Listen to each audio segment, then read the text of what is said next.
एक दिन नदी के तीरे जात रहनी धीरे धीरे।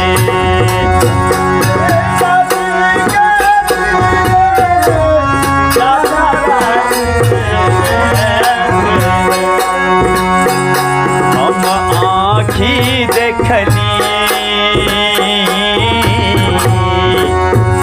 हम आँखी देखली,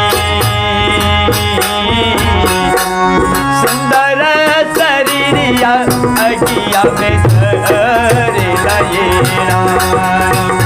हम आँखी देखली, सुंदर शरीरिया अगिया में धरे लयेरा।